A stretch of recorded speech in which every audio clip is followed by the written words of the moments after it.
नमस्कार दोस्तों। अमेरिकी राष्ट्रपति पद के उम्मीदवार डोनाल्ड ट्रंप ने ऐलान किया है कि अगर कोई संयुक्त राज्य अमेरिका को छोड़कर दूसरे देश में उत्पादन करेगा और फिर उसे उनके देश में सामान भेजेगा तो उन पर वो 100% टैरिफ लगाएंगे।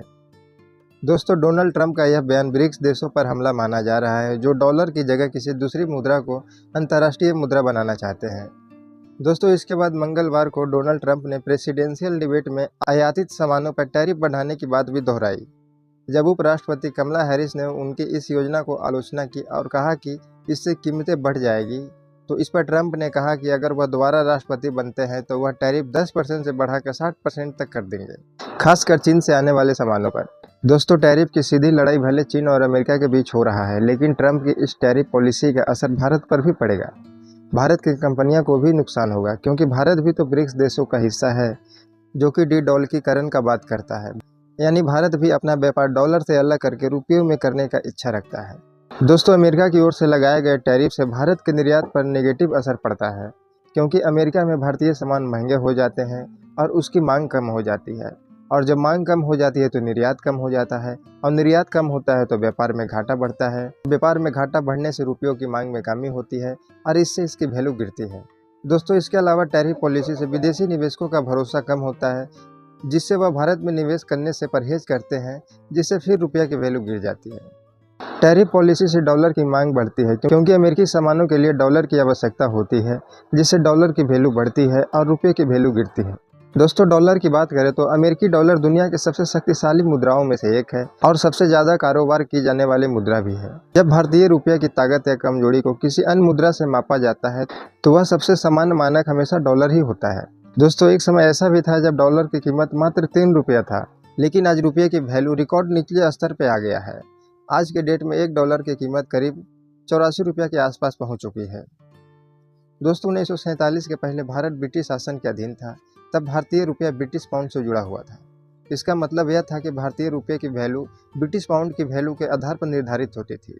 इस कारण भारत की अर्थव्यवस्था और मुद्रा पर ब्रिटेन का आर्थिक स्थिति का गहरा प्रभाव पड़ता था।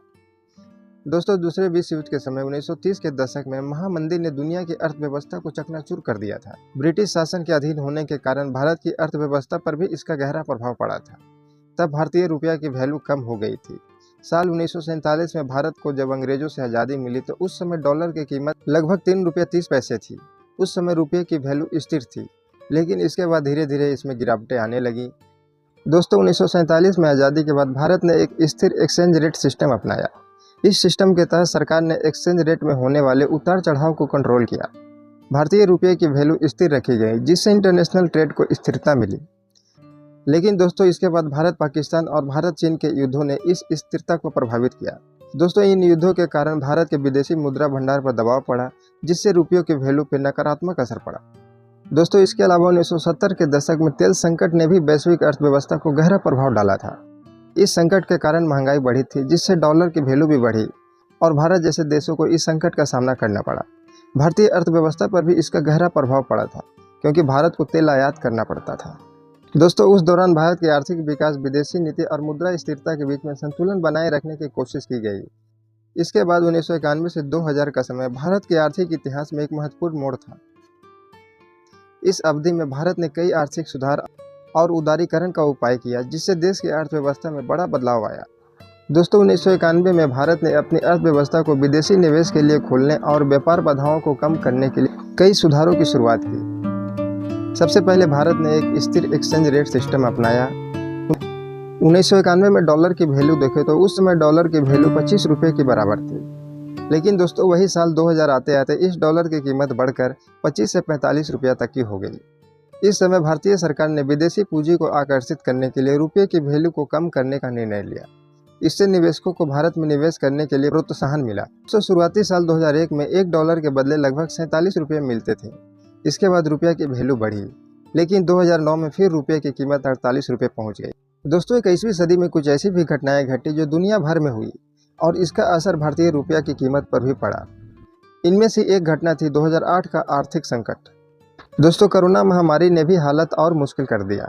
इससे दुनिया भर में रुपये समेत सभी मुद्राओं की कीमत पर असर पड़ा। भारत की अर्थव्यवस्था, विदेशी निवेश और दुनिया भर में होने वाले आर्थिक बदलाव ने रुपये की कीमत को प्रभावित किया। दोस्तों, कोरोना के बाद रुपये की कीमत और गिरती गई है और आज ऐसी हालत है कि इसकी कीमत करीब 84 रुपये तक आ गई है। तो दोस्तों, आज के वीडियो में बस इतना ही। फिर मिलते हैं किसी अगली वीडियो के साथ। तब तक के लिए नमस्कार।